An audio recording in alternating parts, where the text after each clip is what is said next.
El amanecer en Roma tiene algo de ceremonia. La plaza de San Pedro está casi vacía, solo se oyen las escobas de los barrenderos y el murmullo de las fuentes. Entre columnas gigantes y cúpulas doradas, las murallas leónidas parecen aún más impenetrables. Estoy aquí, frente al estado más pequeño del mundo, pero también frente a una de las instituciones más influyentes de la historia. Tras esas puertas de bronce y esas paredes de piedra, no solo se guardan reliquias, códices y obras de arte, también se custodia algo mucho más etéreo: la confianza de millones de fieles y los recursos para sostenerla.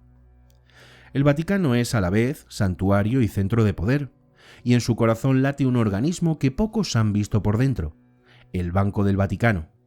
Su nombre oficial es Instituto para las Obras de Religión, pero para muchos sigue siendo el banco más secreto del mundo. Durante décadas ha sido objeto de admiración, sospecha y leyenda. Aquí se han depositado limosnas de campesinos y fortunas de aristócratas, se han financiado misiones, pero también se han tejido redes de influencia que traspasan continentes. ¿Por qué existe un banco en el corazón de la Iglesia Católica? ¿Qué historias guardan sus bóvedas? ¿Y es un refugio de caridad o un santuario de poder financiero? Son preguntas que se repiten desde que en plena Segunda Guerra Mundial Pío XII decidió fundarlo para proteger fondos destinados a obras religiosas. Desde entonces, su discreción y su extraterritorialidad lo han convertido en un actor único, envuelto en misterio. Mientras contemplo el obelisco central de la plaza, pienso en los siglos de historia que condujeron hasta aquí. Desde la antigua Cámara Apostólica medieval, que recaudaba impuestos para cruzadas y mantenía a la curia, hasta la creación del Banco Vaticano en 1942, la Iglesia ha manejado dinero, tierras, donaciones y legados. Pero en torno a ese manejo de recursos se han acumulado también acusaciones de opacidad, escándalo y teorías que van desde el oro nazi hasta la mafia italiana. En este documental no vamos a repetir rumores sin fundamento, vamos a seguir la pista real del dinero sagrado. Los documentos, los hechos comprobados, los testimonios contrastados. Vamos a recorrer archivos, crónicas, procesos judiciales y balances públicos. Y al mismo tiempo vamos a escuchar los ecos de las leyendas y de la cultura popular, las películas, las novelas y las caricaturas que han convertido al Banco del Papa en un símbolo de misterio contemporáneo. Acompáñame porque detrás de estas murallas se entrelazan fe y poder, transparencia y secreto, espiritualidad y finanzas. En los próximos minutos vamos a abrir uno a uno los compartimentos de esta historia para descubrir cómo una institución nacida para custodiar limosnas terminó sentada en la mesa del sistema financiero global.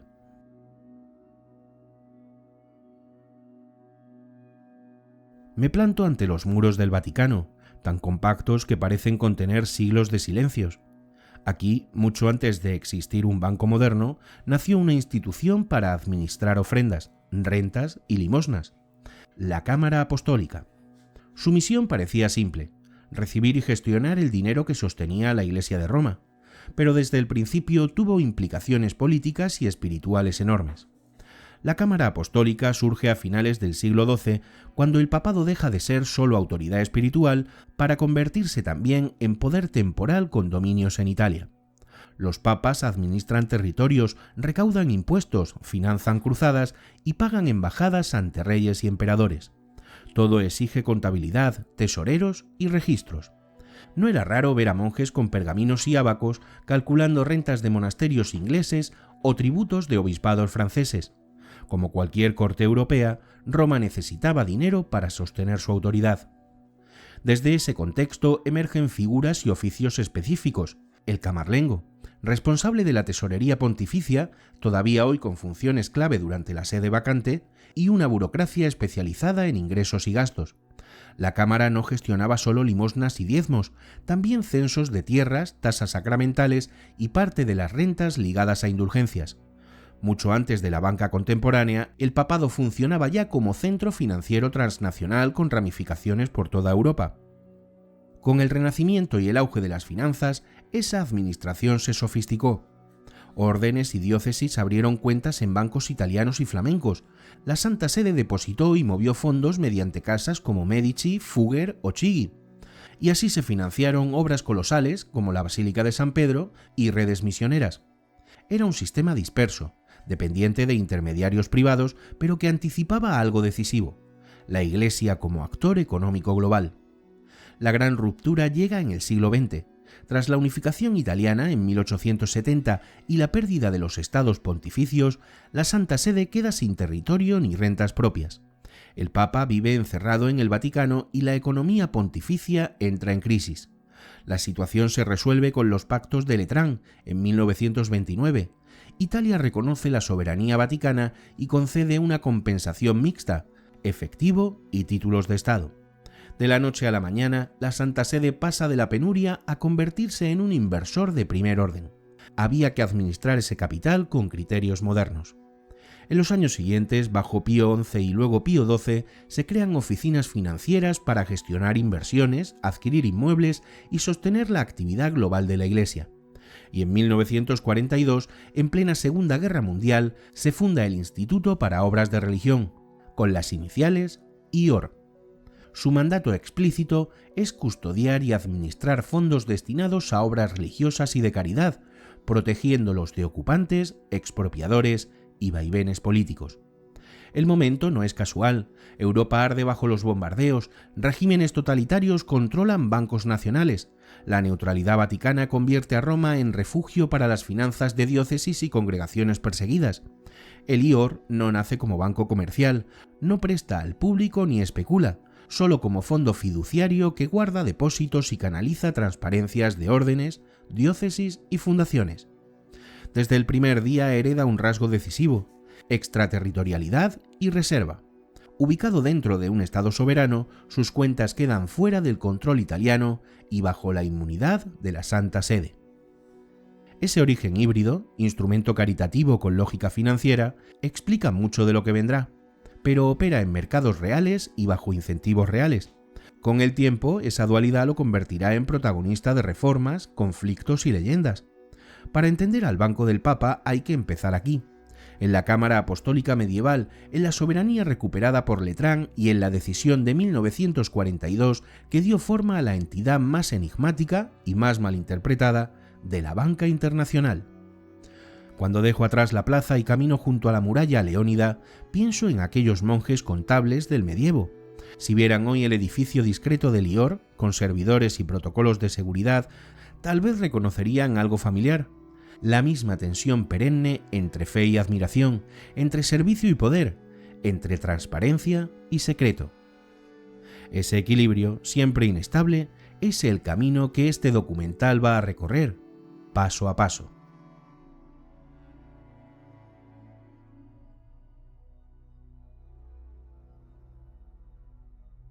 Desde fuera, las murallas del Vaticano parecen encerrar solo incienso y ceremonias, pero basta seguir el rastro de las cifras para descubrir otra realidad: un Estado diminuto que gracias a su banco se ha convertido en actor financiero con ramificaciones globales. No es exageración, sino el resultado directo de un siglo de historia. El Instituto para las Obras de Religión nació, como vimos en el capítulo anterior, con la misión de custodiar y administrar fondos para actividades religiosas. Sin embargo, desde sus primeros años gestionó capitales considerables procedentes de los pactos de Letrán y de donaciones internacionales. Con ese dinero, la Santa Sede compró inmuebles en Roma, Londres, París y Nueva York, invirtió en títulos italianos y extranjeros y creó redes de sociedades participadas. El Banco del Papa dejó pronto de ser una simple caja de limosnas para transformarse en un holding financiero en miniatura. El secreto de su poder radica en tres factores combinados. Primero, la extraterritorialidad. Al estar dentro de un Estado soberano distinto de Italia, el IOR queda fuera de las leyes bancarias italianas.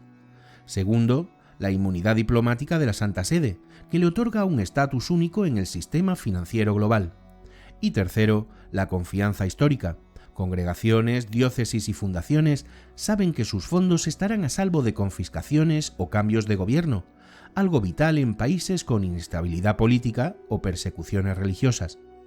Este triángulo, soberanía, inmunidad y confianza, explica por qué el IOR atrae no solo a órdenes religiosas, sino también a embajadas acreditadas ante la Santa Sede e instituciones de caridad, y en algunos casos documentados por la justicia, a clientes mucho menos piadosos. Durante décadas bastaba con abrir una cuenta a nombre de una fundación religiosa para obtener un nivel de secreto bancario que ya no existía en Europa continental. Reducirlo todo a una caja opaca, sin embargo, sería injusto. La mayor parte de los fondos del IOR han financiado hospitales, escuelas, misiones en África o Asia y proyectos humanitarios. Para misioneros y diócesis en países hostiles, este banco ha sido literalmente una arteria financiera que mantiene viva su labor donde ningún banco comercial quiere operar. Ahí reside la paradoja.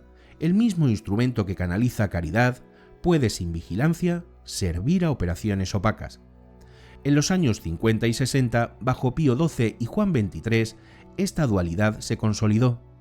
De día, el IOR era un custodio discreto de recursos eclesiales. De noche, participaba en los mismos mercados de capitales que los grandes bancos europeos. Documentos de la época muestran inversiones en sectores tan variados como energía, construcción o prensa. En 1969, por ejemplo, la revista Fortune calculaba que el Vaticano era uno de los mayores inversores inmobiliarios de Roma y Londres.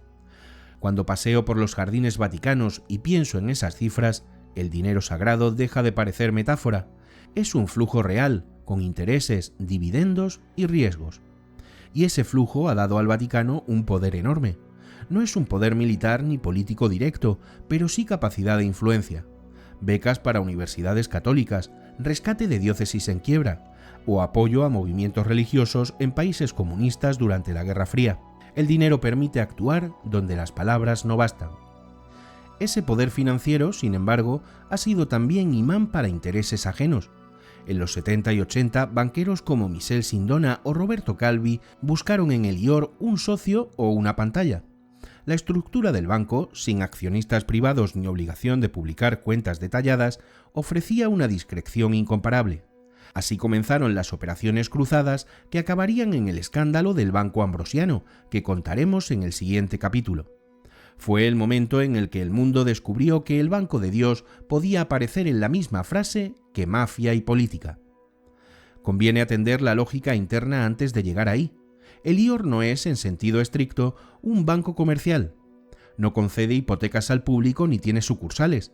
Es un fondo de depósitos y transferencias para clientes cualificados. Lo gobierna una comisión cardenalicia y una junta de supervisión laica. Los beneficios, cuando los hay, se transfieren al Papa para obras de religión. Esta estructura híbrida lo hace único y difícil de encajar en las categorías normales del sistema bancario. En entrevistas con expertos en derecho canónico y economía vaticana se repite una frase: el IOR es un banco sin país, pero con bandera.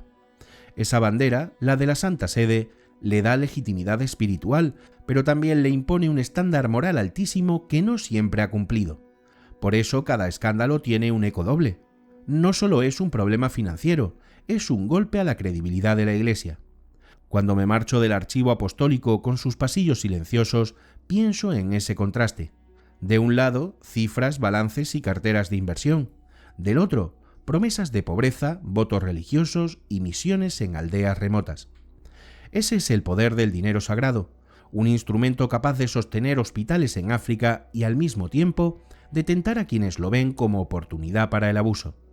En el próximo capítulo seguiremos esa pista en su punto más oscuro, el caso Ambrosiano, donde el Banco del Papa apareció en los titulares del mundo entero por un escándalo que parecía sacado de una novela negra. Veremos hasta dónde puede llegar el poder y el riesgo de una institución nacida para custodiar la caridad y acabada en la encrucijada de la política, la mafia y la fe.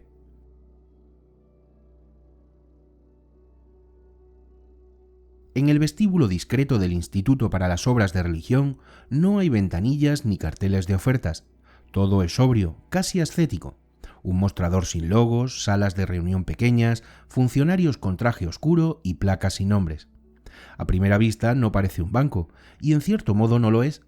El IOR carece de tarjetas de crédito, cajeros o hipotecas, pero tras esas paredes se mueven transferencias que conectan parroquias remotas con Roma y fundaciones filantrópicas con misiones en el fin del mundo. Desde su fundación, el IOR se definió como banco de servicio para la Iglesia. Sus clientes principales son órdenes religiosas, diócesis, conferencias episcopales, embajadas acreditadas ante la Santa Sede, fundaciones canónicas y algunas personas físicas vinculadas estrechamente a la labor de la Iglesia. No es un banco abierto al público. Para abrir una cuenta se necesita autorización específica y acreditar un vínculo institucional. Sobre el papel, esta limitación debía protegerlo de usos indebidos. Caminar por sus pasillos es recorrer un mapa invisible del catolicismo mundial. Allí se hallan las cuentas de congregaciones centenarias, jesuitas, dominicos, franciscanos, los fondos de diócesis de todos los continentes, el dinero para pagar profesores de universidades católicas, mantener hospitales misioneros o reconstruir parroquias tras un terremoto. Para muchas de estas instituciones, el IOR es su arteria financiera internacional. En países donde la Iglesia está perseguida o donde el sistema bancario es inestable, tener una cuenta en el Banco del Papa significa poder recibir donativos sin confiscaciones ni bloqueos. Sin embargo, esta ventana privilegiada atrajo también a clientes ambiguos. Periodistas y jueces italianos documentaron cuentas abiertas a nombre de fundaciones ficticias, intermediarios financieros e incluso empresarios sin vínculo real con la Iglesia. Algunos aprovecharon la extraterritorialidad y la inmunidad del Vaticano para mover dinero con fines ajenos a las obras de religión. La mezcla de secreto y protección convirtió al IOR, sobre todo en los años 70 y 80, en un imán para capitales opacos. Ejemplos emblemáticos son Michel Sindona, banquero con conexiones mafiosas y políticas que utilizó su relación con el IOR para operaciones de blanqueo, y Roberto Calvi, presidente del Banco Ambrosiano, cuyas complejas relaciones financieras con el instituto desembocaron en el escándalo que contaremos en el próximo capítulo. Lo importante aquí es entender que durante años la selección de clientes fue la principal puerta de entrada a los problemas. El Vaticano es consciente de esta vulnerabilidad. Desde finales de los 90 y especialmente con Benedicto XVI y Francisco, se han cerrado cientos de cuentas sospechosas y se han impuesto controles más estrictos. Hoy, según sus balances públicos, el IOR cuenta con unos 12.000 clientes, en su mayoría entidades religiosas y empleados de la Santa Sede. Sus operaciones son revisadas por la Autoridad de Supervisión e Información Financiera Vaticana y evaluadas por organismos internacionales como Moneyball del Consejo de Europa. La discreción permanece, pero ya no es el secreto absoluto de décadas pasadas. Mientras hojeo informes de Moneyball en la sala de prensa del Vaticano, me llama la atención su lenguaje. Frases como avances significativos junto a persistentes desafíos. La foto actual es la de un banco más pequeño, con menos cuentas y más transparencia, pero aún marcado por su legado. Las auditorías han reducido riesgos sin eliminar el aura de misterio. Cada vez que se cierra una cuenta, los titulares hablan de lavado de dinero o mafia, aunque muchas veces se trate de regularización administrativa. En entrevistas con misioneros y contables de diócesis aparece otro matiz. Para ellos, el IOR no es solo un banco, sino una red de confianza. Nos permite mover dinero en países donde un banco local nos exigiría sobornos o donde podríamos ser perseguidos, me explica un sacerdote que trabaja en Oriente Medio. Este testimonio ayuda a entender por qué, pese a los escándalos, tantas instituciones religiosas siguen usando el IOR. No solo es por discreción, sino por seguridad. También existe un factor simbólico. Tener una cuenta en el Banco del Papa significa pertenecer a un círculo muy restringido. En Roma circulan historias de políticos y empresarios que presionaron para conseguirla, aunque no cumplieran los requisitos. Algunos lograron entrar, otros no. Este halo de exclusividad alimenta la imagen del IOR como club secreto, aunque en teoría solo sea una herramienta de servicio. Cuando salgo del edificio discreto del instituto y vuelvo a cruzar la plaza de San Pedro, pienso en esta doble realidad. Dentro, monjas que transfieren donativos para hospitales en el Congo. Fuera, periodistas que investigan si en esas mismas cuentas se ocultaron fortunas ilícitas. El IOR es un espejo de la Iglesia, universal y plural, capaz de lo mejor y vulnerable a lo peor.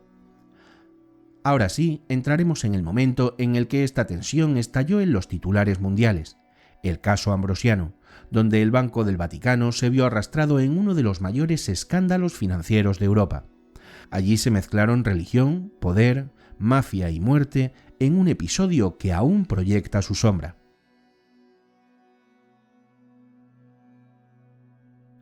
La primera vez que leí el nombre de Roberto Calvi fue en un recorte amarillento de 1982. Lo llamaban el banquero de Dios y había aparecido muerto colgado de un puente londinense con los bolsillos llenos de ladrillos. Aquella imagen digna de novela negra era real, y detrás estaba el episodio más turbio de la historia financiera del Vaticano, el escándalo del Banco Ambrosiano. Para entenderlo hay que volver a los años 70, cuando Italia era un hervidero. Terrorismo de extrema izquierda y derecha, corrupción política, mafia y servicios secretos en plena Guerra Fría. En ese contexto, Michel Sindona, banquero siciliano con conexiones con Cosa Nostra y con políticos democristianos, se convirtió en intermediario de Lior para invertir fondos en el extranjero. Tras su caída, su lugar lo ocupó Calvi, presidente del Banco Ambrosiano de Milán. El Ambrosiano era, en teoría, un banco católico de larga tradición. Bajo Calvi se transformó en una red de sociedades pantalla en Luxemburgo, Bahamas y América Latina. A través de ellas se movían cientos de millones de dólares, oficialmente para inversiones de la Iglesia y otras entidades, pero en la práctica para operaciones de alto riesgo y dudosa legalidad. El Lior aparecía como accionista o garante de varias de esas sociedades, otorgando a Calvi credibilidad y cobertura. En 1974, Sindona ya había quebrado su imperio y huido a Estados Unidos. Sus vínculos con el Vaticano habían dañado la imagen de la Santa Sede, pero el verdadero terremoto estalló en los años 1981 y 82, cuando el Banco de Italia destapó un agujero multimillonario en el Ambrosiano. Calvi fue arrestado, liberado bajo fianza y huyó a Londres. Pocos días después apareció muerto bajo el puente Blackfriars. El veredicto inicial fue suicidio, pero desde el principio circularon sospechas de asesinato. La mafia, la logia masónica P2 de Licio Gelli, los servicios secretos, todo parecía confluir en un mismo punto. Mientras reviso las actas judiciales en una biblioteca romana, veo que el papel de Lior es ambiguo.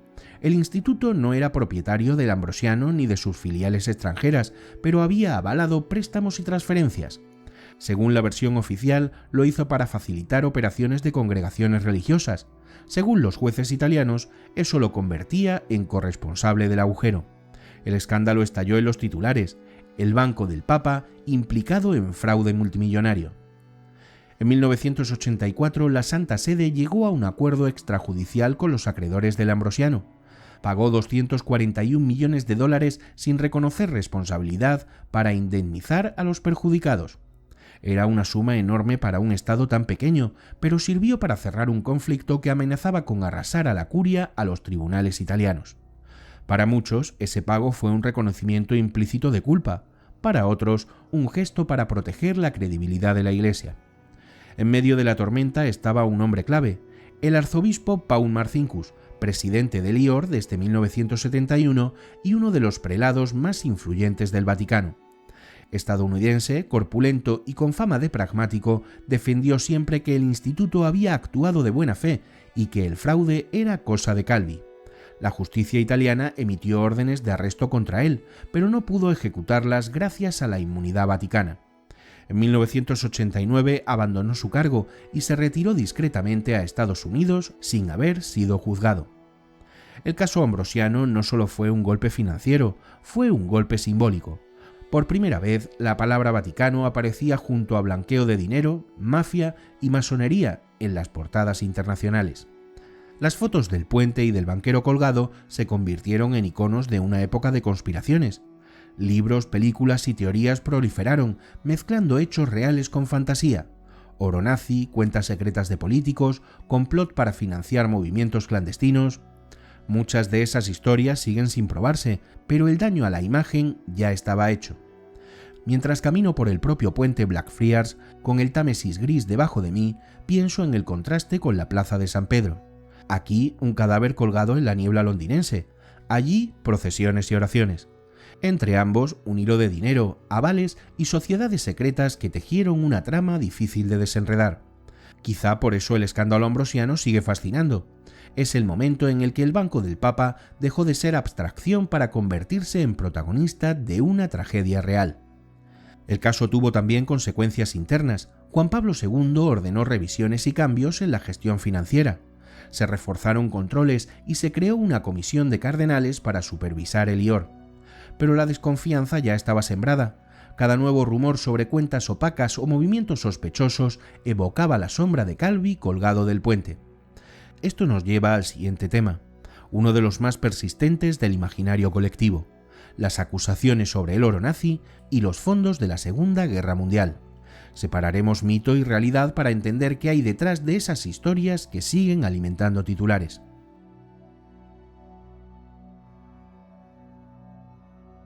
Las leyendas sobre el oro nazi del Vaticano tienen la fuerza de un relato épico.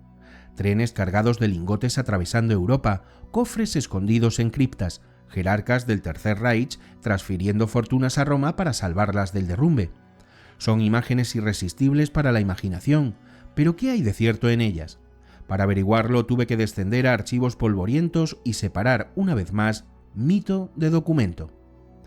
El punto de partida es Pío XII, papa entre 1939 y 1958. Su figura, que ya era polémica por su actitud ante el Holocausto, también lo es por las finanzas. En 1942, mientras la guerra devastaba Europa, él y su equipo crearon formalmente el Instituto para las Obras de Religión para custodiar fondos de congregaciones y diócesis perseguidas. La neutralidad del Vaticano hacía de Lior un refugio lógico, pero esa misma neutralidad lo convirtió en blanco de rumores. Si podía proteger a los perseguidos, ¿podría también servir para ocultar bienes de los perseguidores?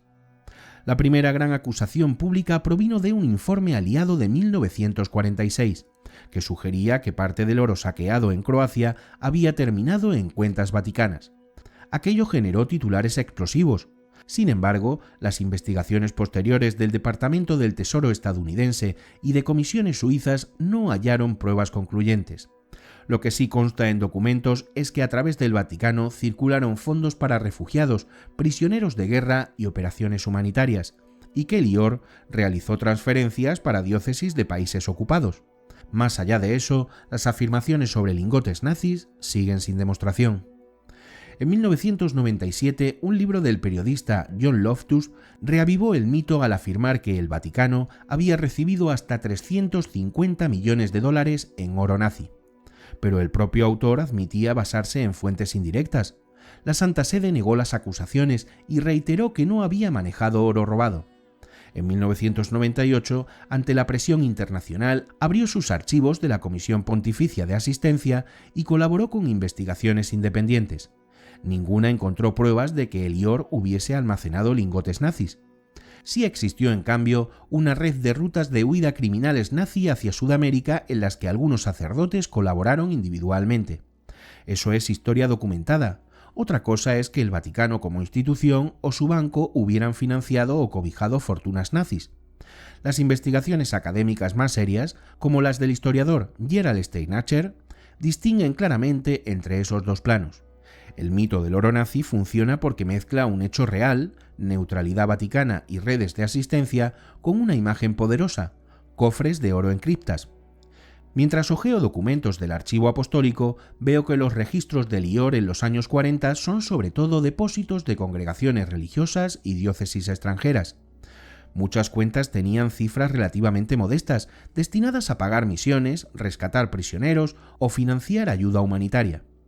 No hay rastro de lingotes ni trenes misteriosos, sí hay en cambio intensa actividad diplomática, intercambios de notas con Suiza, con la Cruz Roja y con embajadas neutrales. El mito, sin embargo, sigue vivo. Películas, novelas y teorías de conspiración lo reciclan una y otra vez. Para algunos, el oro nazi es la explicación fácil a la riqueza del Vaticano.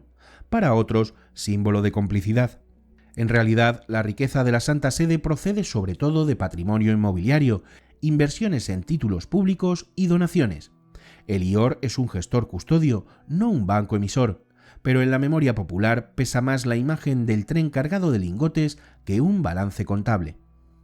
Un detalle ilustrativo es que en 1999 la Comisión Tripartita para la Restitución del Oro Monetario, creada por Estados Unidos, Reino Unido y Francia, publicó un informe sobre el oro saqueado por los nazis.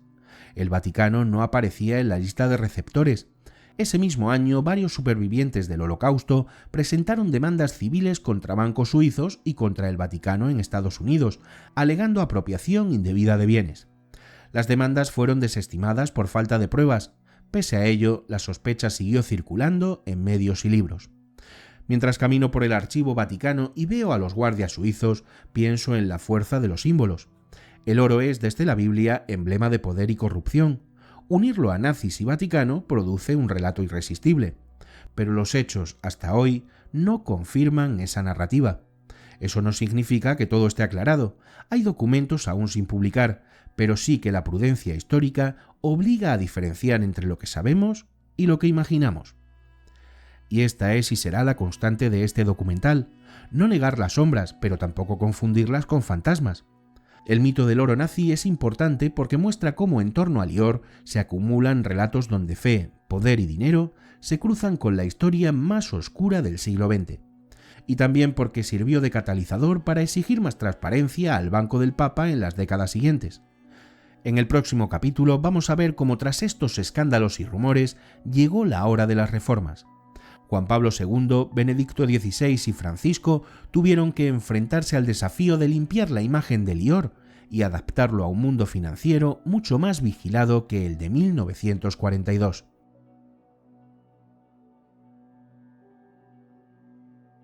En las imágenes más icónicas de Juan Pablo II se ve a un papa que viaja sin descanso, se arrodilla ante multitudes y desafía al comunismo con la fuerza de su palabra. Lo que no aparece en esas fotos es el esfuerzo silencioso por contener el incendio financiero que ardía tras las murallas. Tras el escándalo ambrosiano y los rumores del oro nazi, el Vaticano necesitaba recuperar credibilidad, y esa tarea también recayó en Karol Wojtyła y en su equipo económico. En 1978, cuando fue elegido, el Lior seguía dirigido por el arzobispo Paul Marcinkus y marcado por su implicación en el ambrosiano. Juan Pablo II heredó no solo un banco cuestionado, sino un sistema opaco que funcionaba con normas propias en un mundo financiero cada vez más regulado. Había que reformar sin destruir, proteger la independencia de la Iglesia sin seguir alimentando sospechas. Durante los primeros años de su pontificado, Wojtyła se concentró en la geopolítica: Polonia, solidaridad y el este europeo. El Lior, sin embargo, era una herramienta clave para esa estrategia. Diversos historiadores, entre ellos George Weigel y John Cornwell, han documentado cómo se canalizaron fondos hacia el sindicato Solidaridad y hacia la iglesia clandestina en países del bloque soviético. Oficialmente eran ayudas pastorales, en la práctica tenían también una dimensión política: sostener comunidades perseguidas, financiar medios de comunicación libres y reforzar redes de resistencia.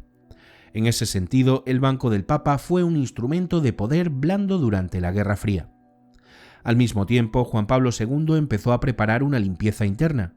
En 1989, Marcinkus fue relevado de la presidencia de Lior y sustituido por Angelo Coloya, un economista laico con reputación de gestor prudente. Con él llegaron los primeros balances públicos, aunque muy resumidos, y una política más estricta de concesión de cuentas. Se revisaron los avales de Lior y se cerraron algunas sociedades pantalla heredadas del ambrosiano. Era un paso tímido hacia la transparencia.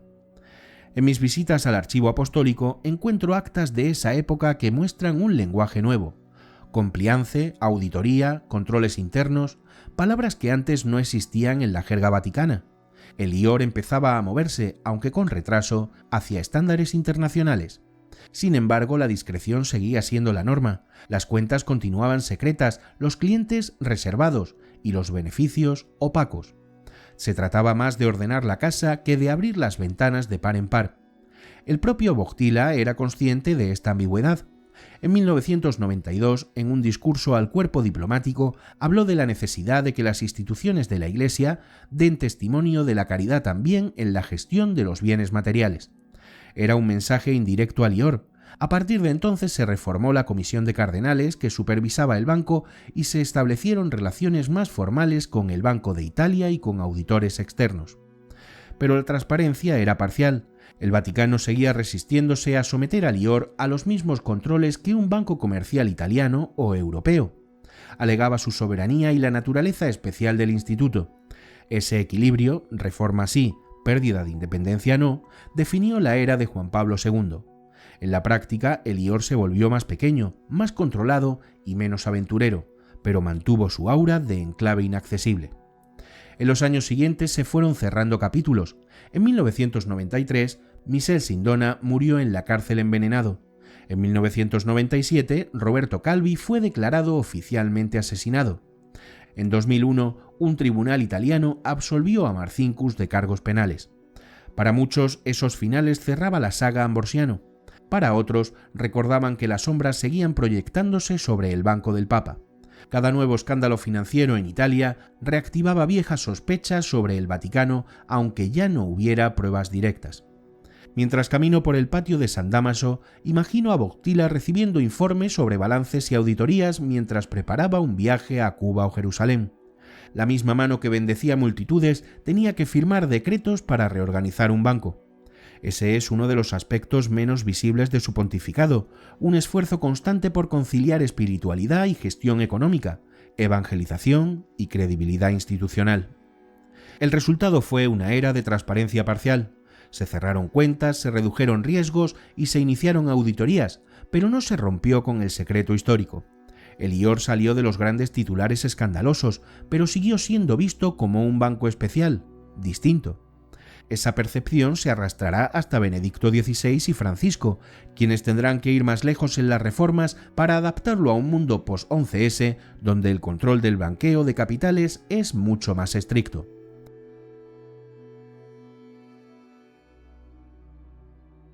Las mañanas de la Ciudad del Vaticano parecen siempre iguales. Guardias suizos en uniforme, peregrinos con cámaras y colas frente a la basílica. Pero detrás de esa calma, en la última década, se ha librado una revolución silenciosa. El Instituto para las Obras de Religión ha pasado por su etapa más dura desde el Ambrosiano. Escándalos, filtraciones, auditorías internacionales y un papa decidido a romper inercias que parecían intocables. El detonante visible fueron las filtraciones de Batilix. En 2012, documentos internos del Vaticano aparecieron en la prensa revelando luchas de poder, irregularidades financieras y cartas sobre el IOR. El daño reputacional fue enorme. Benedicto XVI, un papa de perfil académico y reservado, se vio obligado a crear comisiones internas y a acelerar las reformas iniciadas en tiempos de Juan Pablo II. Para muchos observadores, fue el principio del fin de un modelo basado en discreción y autonomía absoluta. Ese mismo año, el IOR quedó bajo la lupa de Moneyball, el organismo del Consejo de Europa que evalúa las medidas contra el blanqueo de capitales. Por primera vez, el Banco del Vaticano se sometía a estándares internacionales. Los informes hablaron de progresos significativos, pero también de lagunas en los controles. Se recomendaba identificar de manera sistemática a los clientes, vigilar las transferencias y colaborar con otras autoridades financieras. Era el lenguaje del siglo XXI entrando en un organismo del siglo XX con raíces medievales. Ya en 2010 se había creado la Autoridad de Información Financiera del Vaticano, AIF, una especie de unidad de inteligencia financiera encargada de supervisar el IOR. Se revisaron todas las cuentas y se cerraron más de 4.000 que no cumplían los requisitos. Se impusieron normas estrictas de conozca a su cliente y se empezó a publicar cada año un balance auditado, con cifras detalladas de activos, clientes y beneficios. En términos contables, el IOR se hizo más pequeño y más transparente, pasó de miles de cuentas opacas a unas 12.000, casi todas de entidades religiosas y empleados de la Santa Sede. En mis visitas a Roma he podido leer esos balances en la sala de prensa vaticana. Son documentos sobrios, sin adornos.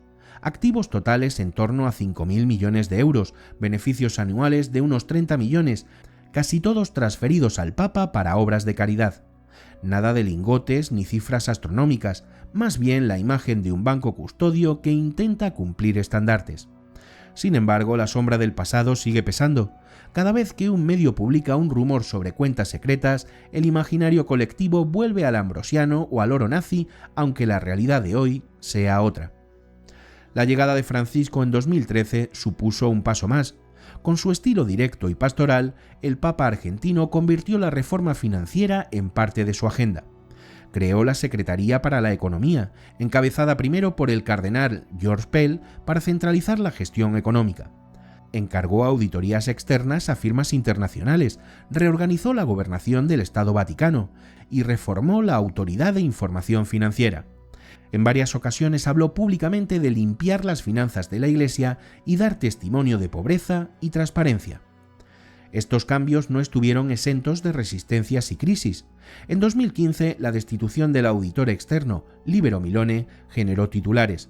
En 2017, el propio Pell tuvo que regresar a Australia para defenderse de acusaciones penales. En 2019 estalló el caso del Fondo Inmobiliario de Londres, una operación de la Secretaría de Estado que terminó en un juicio histórico dentro del Vaticano. Aunque no implicaba directamente a Lior, mostró que la lucha por la transparencia seguía abierta y que las viejas prácticas aún no estaban erradicadas. Hoy el Instituto para las Obras de Religión es una institución mucho más vigilada que hace 20 años. Sus clientes son en un 75% congregaciones religiosas, publica balances auditados, coopera con autoridades internacionales y su reputación, aunque dañada, se ha estabilizado. Moneyball, en su último informe, reconoció avances sustanciales y situó al Vaticano en un nivel comparable al de otros estados europeos en materia de prevención de blanqueo. Mientras camino por la vía de la conciliación al caer la tarde, pienso en esta transformación. El banco que nació en plena Segunda Guerra Mundial para custodiar fondos de misiones y que se vio arrastrado a escándalos internacionales, intenta ahora convertirse en un modelo de banca ética y transparente.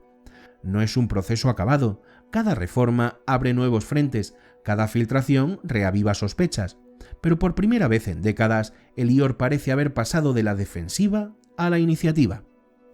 Esta etapa de reformas y crisis recientes es crucial para entender al Banco del Papa en el siglo XXI. Sin ella seguiríamos hablando solo de Ambrosiano y oro nazi. Con ella podemos hablar también de balances auditados, cooperación internacional y normas anticorrupción. Es, en cierto modo, el tránsito de un Vaticano financiero del siglo XX, opaco y autónomo, a uno del siglo XXI, obligado a convivir con la transparencia global.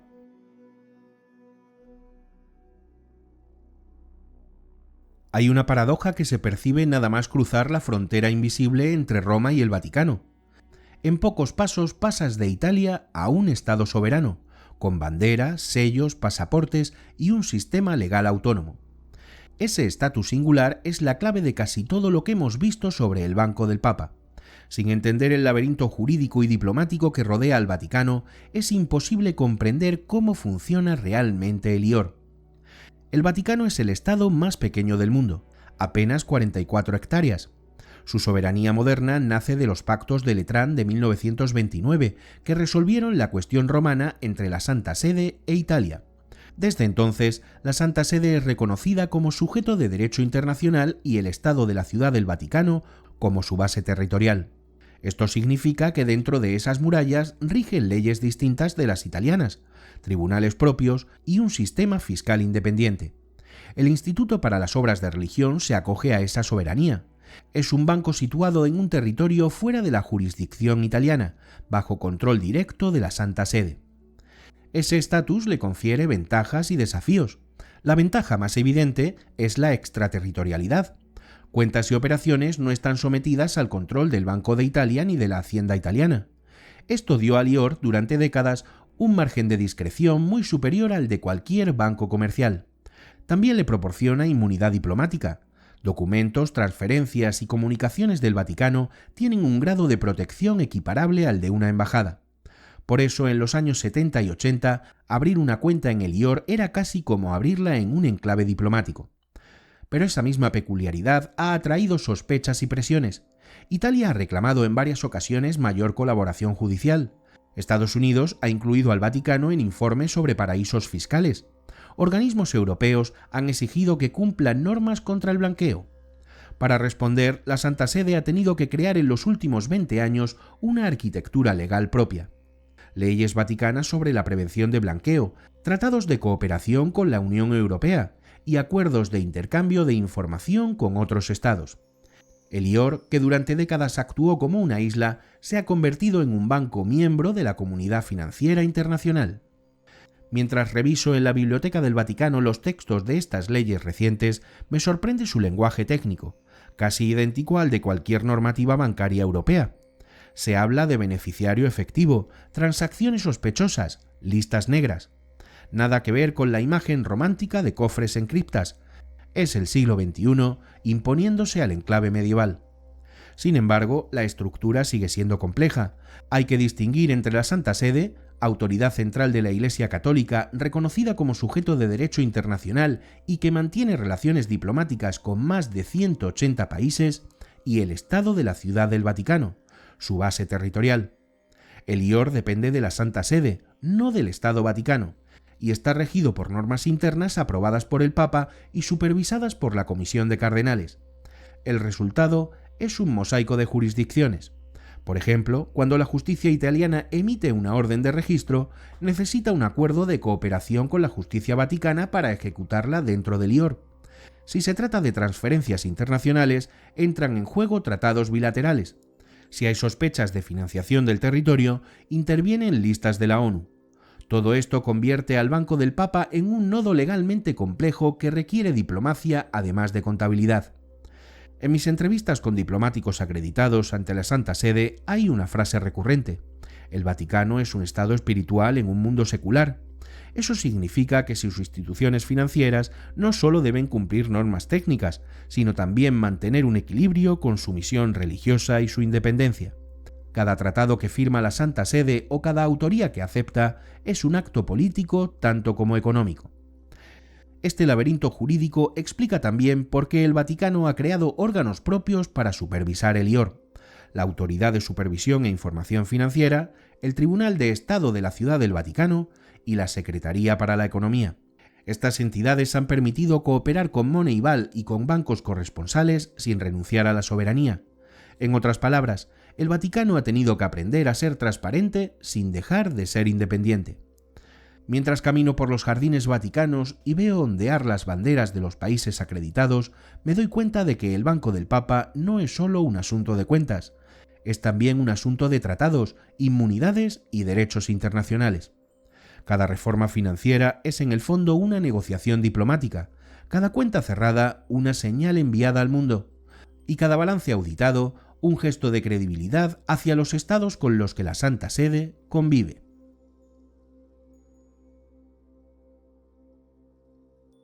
Si uno busca Banco Vaticano en una librería o en Internet, no aparecen primero balances ni leyes, sino portadas de libros, póster de películas y títulos de documentales. Es un fenómeno curioso. Pocas instituciones financieras del mundo tienen tanto peso en la cultura popular como el IOR. Quizá porque combina tres ingredientes irresistibles para la imaginación: dinero, religión y secreto. Las novelas de suspense han sido especialmente fértiles. Desde finales de los 70, autores como Jack Higgins, Frederick Forsyth o Daniel Silva han usado al Banco del Papa como escenario para tramas de conspiraciones. En muchas de ellas, el IOR aparece como una caja negra donde se ocultan fortunas nazis, se financian operaciones clandestinas o se blanquea dinero de la mafia. El caso Ambrosiano y las sospechas del oro nazi dieron material de sobra para estas ficciones. La mezcla de hechos reales y licencias literarias alimentó un mito que todavía hoy cuesta desmontar. En el cine, la imagen se ha vuelto icónica. En El Padrino 3, de 1990, Francis Ford Coppola retrata un Vaticano envuelto en intrigas financieras y asesinatos. La película se inspira claramente en Calvi, Sindona y la Logia P2. En Ángeles y Demonios, en 2009, Dan Brown y Ron Howard muestran un Vaticano donde ciencia, fe y conspiración se mezclan con símbolos ocultos y cuentas secretas.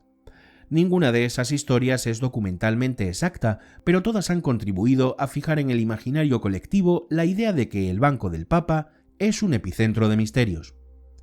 Mientras hojeo ediciones viejas de estos libros en una librería de segunda mano en Roma, veo cómo repiten motivos recurrentes: trenes de oro, cofres en criptas, cardenales masones, sociedades secretas. Todos son símbolos poderosos porque condensan siglos de historia. La Iglesia como custodio de tesoros espirituales y materiales, Roma como escenario de complot. La narrativa es atractiva. Un banco dentro de un estado diminuto, sin control externo, con inmunidad diplomática. El guión se escribe solo. Pero detrás del mito hay también un efecto práctico.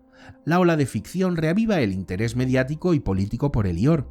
Tras El Padrino 3, por ejemplo, varios periodistas retomaron las investigaciones sobre el Ambrosiano. Tras Ángeles y Demonios, el Vaticano tuvo que emitir comunicados explicando que el libro de Dan Brown era pura ficción. El Banco del Papa es en cierto modo un personaje mediático que debe gestionar su propia reputación.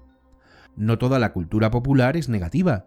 También hay documentales serios, ensayos rigurosos y películas que muestran el papel de Lior en obras de caridad. Pero esos relatos tienen menos ecos que las teorías de conspiración. Es comprensible. Un hospital misionero en África financiado por Lior no es tan cinematográfico como un cardenal asesinado por una logia secreta. Mientras camino por la vía de la Conciliación y veo a turistas comprando libros de Dan Brown en los kioscos, pienso en esta tensión. Lior es hoy un banco más pequeño, con auditorías y normas, pero en el imaginario colectivo sigue siendo un símbolo de poder oculto. Las reformas financieras pueden cambiar balances, pero cambiar narrativas culturales es mucho más difícil. En mis entrevistas con periodistas de investigación, muchos admiten que parte del problema es la opacidad histórica. Durante décadas, el Vaticano no publicó balances ni permitió auditorías externas. Ese vacío fue llenado por la ficción. Aunque hoy haya más transparencia, el mito se ha sedimentado. Cada vez que surge una noticia sobre cuentas cerradas o investigaciones judiciales, los medios desempolvan fotos de Calvi colgado del puente o titulares sobre el oro nazi. Es un relato fácil y que vende muy bien. La cultura popular ha convertido al Banco del Papa en una especie de espejo de nuestras obsesiones contemporáneas. Corrupción, poder, religión, secretos. Funciona como un escenario en el que proyectamos miedos y fantasías. Y quizá ahí está su fuerza. Lior es real, pero también es un símbolo narrativo, un personaje de novela que vive dentro de un estado real. Al final, este capítulo sobre mitos y cine no es un paréntesis anecdótico, es parte de la historia. Sin esas narrativas, el Banco del Vaticano no tendría el aura que hoy lo rodea. Y sin esa aura, muchas de las presiones para reformarlo no habrían existido. Las ficciones han sido, paradójicamente, un motor de transparencia.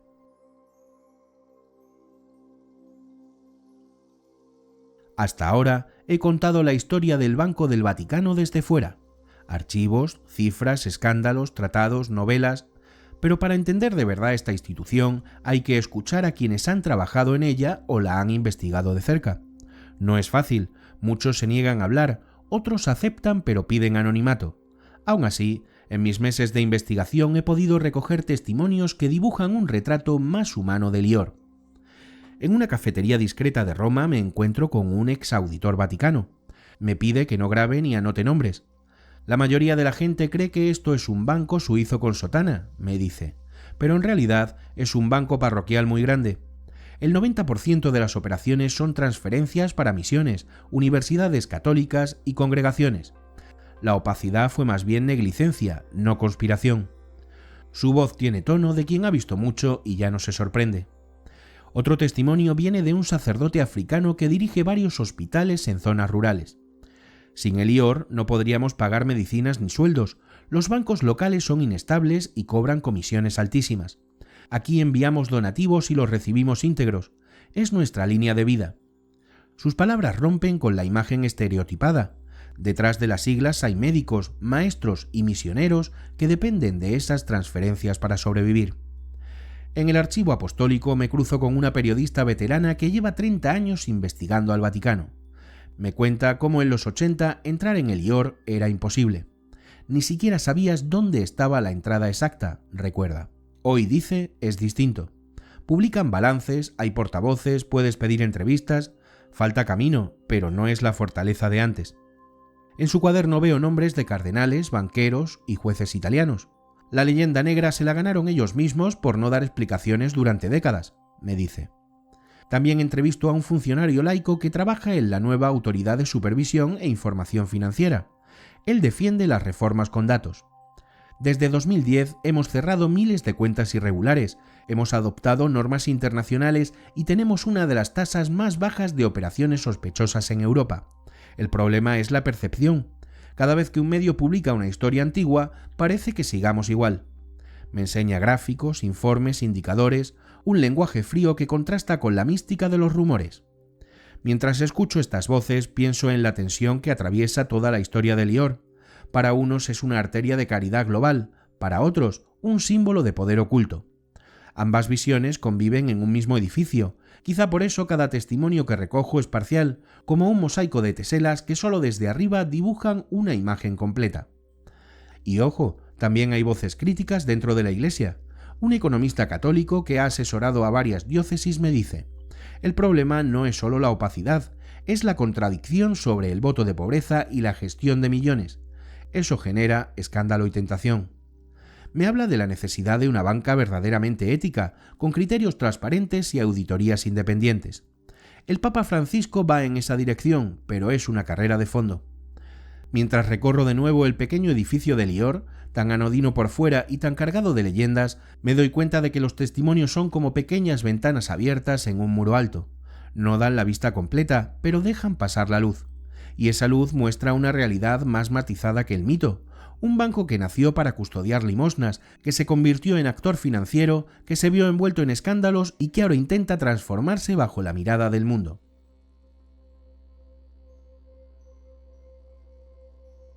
Entro en la sala de prensa del Vaticano con el último informe anual del Instituto para las Obras de Religión en la mano. El documento, encuadernado con sobriedad, no parece contener misterios, tablas, gráficos y cifras. Pero cada línea resume décadas de tensiones entre fe y finanzas. Después de recorrer su historia y escuchar testimonios, llega el momento de mirar de frente a Lior tal y como es hoy, sin leyendas ni novelas. Según su balance más reciente, el Lior gestiona alrededor de 5.000 millones de euros en activos. Tiene unos 12.000 clientes. En su mayoría son congregaciones religiosas, diócesis, fundaciones pontificias y empleados de la Santa Sede, y emplea a unas 150 personas. Sus beneficios anuales rondan los 30 millones de euros, que se transfieren casi en su totalidad al Papa para financiar obras de caridad y el funcionamiento de la curia. No concede créditos al público ni emite tarjetas, funciona como banco custodio y de transferencia, con servicios de inversión conservadores y sin actividades especulativas. Lo que salta a la vista al comparar estas cifras con las de hace 20 años es la reducción drástica del tamaño y riesgo. De miles de cuentas opacas se ha pasado a un universo mucho más controlado. Las auditorías externas, la Autoridad de Supervisión e Información Financiera y la cooperación con organismos internacionales han transformado su funcionamiento. Moneyball ha reconocido avances sustanciales en la prevención del blanqueo y la financiación del terrorismo. En términos técnicos, el Banco del Papa es hoy más transparente y previsible que nunca. Pero los retos siguen ahí. El primero es la percepción pública. Cada cierre de cuenta, cada investigación judicial y cada rumor sobre transferencias revive la imagen del ambrosiano y del oro nazi. Cambiar balances es rápido, pero cambiar narrativas arraigadas es bastante más lento. Y el Lior ha comenzado a publicar comunicados y a conceder entrevistas para explicar su labor, pero sigue existiendo un desfase entre la realidad y el mito. El segundo reto es la adaptación tecnológica. En un mundo de banca digital, criptomonedas y transferencias instantáneas, el Lior debe modernizar sistemas sin comprometer seguridad ni confidencialidad. Sus clientes son congregaciones en países remotos, muchas sin infraestructura bancaria avanzada. Eso obliga a mantener canales tradicionales pero seguros, un equilibrio complejo entre innovación y fiabilidad. El tercero es el equilibrio moral. La Iglesia predica pobreza evangélica y al mismo tiempo gestiona miles de millones. Cada inversión, cada operación debe responder a criterios éticos coherentes con su misión. Francisco insistió en que el dinero de la Iglesia no es nuestro, sino de los pobres. Se han aprobado políticas de inversión responsable que excluyen sectores como armas, pornografía o empresas contrarias a la doctrina social. Pero convertir esa intención en práctica diaria requiere vigilancia constante. Mientras hojeo los apartados del informe, me llama la atención un dato poco citado. El Lior financia la Escuela de Ética de las Finanzas en colaboración con universidades católicas, un intento de formar a futuros gestores con criterios distintos a los de Wall Street. Es un gesto pequeño, pero simboliza un cambio de cultura. Pasar de la opacidad a la rendición de cuentas, de la improvisación a la formación. En mis conversaciones con expertos, muchos coinciden en que el futuro del Banco del Papa pasa por consolidarse como modelo de banca ética. No puede competir con los gigantes financieros ni quiere hacerlo. Su ventaja es la confianza de una red global única y su misión caritativa. Y si logra alinear del todo su funcionamiento con esa identidad, podría convertirse en referente de transparencia y servicio dentro del mundo religioso y filantrópico. Camino por el patio de San Dámaso con este pensamiento. El edificio de Lior sigue siendo discreto, sin placas doradas ni escaparates, pero su historia ha dejado huellas, escándalos, reformas, esperanzas. Hoy el Banco del Papa es más pequeño, más vigilado y menos legendario, pero también quizá más fiel a su misión original: custodiar recursos para obras de religión en un mundo complejo y hacerlo con integridad es un desafío permanente. Salgo de la sala de prensa del Vaticano con las cifras de Lior en la cabeza y cruzo de nuevo la plaza de San Pedro. El mármol brilla al sol, turistas y peregrinos levantan la vista hacia la cúpula de San Miguel sin imaginar que a pocos metros un banco custodia el dinero que sostiene miles de misiones y parroquias en todo el mundo. Me detengo en el obelisco central y siento que este lugar es en sí mismo un puente entre dos dimensiones, lo sagrado y lo mundano. Después de seguir durante semanas la pista del dinero sagrado, desde la Cámara Apostólica Medieval hasta las auditorías digitales del siglo XXI, me pregunto qué significa todo esto. ¿Puede existir un banco moral? ¿Es posible que una institución religiosa gestione miles de millones sin perder su alma? Las respuestas no son simples ni definitivas, pero el viaje revela algo esencial. El dinero no es neutro, es una energía que multiplica tanto la caridad como la tentación. A lo largo de los siglos, la Iglesia ha predicado pobreza evangélica y al mismo tiempo ha administrado tierras, tributos, donaciones y legados. Esa tensión no es un accidente, forma parte de su historia. El Instituto para las Obras de Religión es solo su manifestación más visible en la era moderna. Nació para proteger fondos de misiones perseguidas, se convirtió en actor financiero global, cayó en escándalos, inició reformas y ahora busca ser ejemplo de transparencia. En esa trayectoria late un dilema universal: cómo manejar poder sin ser absorbido por él. Mientras camino por la columnata de Bernini, me vienen a la memoria las palabras de Benedicto XVI. La Iglesia debe administrar con transparencia y responsabilidad los bienes que se la confían. Y las de Francisco: el dinero es para servir, no para gobernar. Son frases que podrían aplicarse a cualquier organización, pero adquieren un peso especial aquí, donde las cuentas bancarias y las promesas espirituales se tocan. El puente de este bloque es también personal. Como narrador, he pasado días en archivos, he hablado con auditores y misioneros, he leído balances y novelas, y he comprobado que detrás de las leyendas hay personas reales: monjas que transfieren donativos, laicos que cierran cuentas opacas y sacerdotes que dependen de esas transferencias para comprar medicamentos. Para ellos, el Lior no es un símbolo oscuro, sino una herramienta de supervivencia y servicio.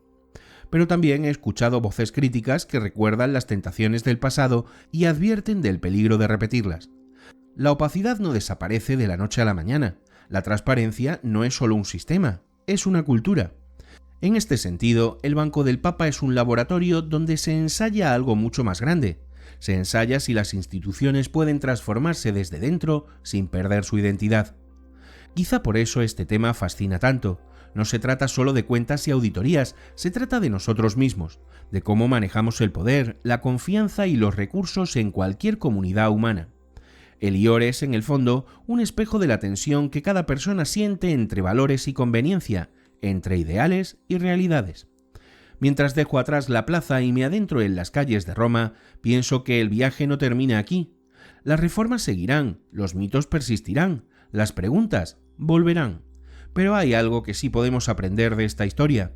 La fe necesita transparencia para ser creíble, la transparencia necesita valores para no ser solo burocracia. Y ese equilibrio es una tarea permanente. Porque, más allá de escándalos y auditorías, el Banco del Vaticano plantea una pregunta que trasciende a la Iglesia.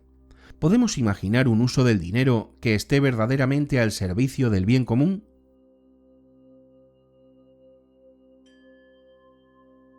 La tarde cae sobre Roma. La plaza de San Pedro, que esta mañana bullía de turistas, se ha vaciado. El mármol del suelo refleja los últimos destellos del sol y las campanas marcan la hora. Camino despacio por la vía de la Conciliazione con un cuaderno lleno de notas. Al final de la calle, discreto, casi invisible, está el edificio del Instituto para las Obras de Religión. Ningún cartel anuncia su presencia, ningún turista se detiene a fotografiarlo. Sin embargo, allí dentro late el corazón financiero de la Iglesia Católica. Durante semanas he seguido la pista de este banco. He bajado archivos, he escuchado testimonios, he leído balances y novelas. He visto cómo detrás de la imagen de banco secreto hay una historia larga y compleja. De la Cámara Apostólica Medieval a las auditorías contemporáneas, de las limosnas de los fieles a los fondos para hospitales en África, de las leyendas de oro nazi a las políticas de inversión ética. Todo ese viaje cabe en este edificio sobrio de apenas unas plantas. Me detengo frente a la puerta. Pienso en las monjas que cada día envían donativos desde aquí a misiones remotas, en los auditores que revisan transferencias para cumplir normas internacionales, en los periodistas que aún buscan pruebas de conspiraciones. Pienso también en los errores, las cuentas opacas, las sociedades pantalla, los avales temerarios que llevaron al Ambrosiano y a la muerte de Calvi. El IOR no es un mito difuso, es un organismo vivo con luces y sombras, con gente real dentro. Este recorrido me ha mostrado algo más profundo que un banco, me ha mostrado una tensión universal. Cada comunidad humana necesita recursos para vivir, cada recurso conlleva poder, y todo poder exige transparencia para no volverse abuso. La Iglesia, que predica pobreza y servicio, no está exenta de esa ley. El Instituto para las Obras de Religión es su prueba más visible, y su transformación reciente, con auditorías, normas y balances, es también una señal.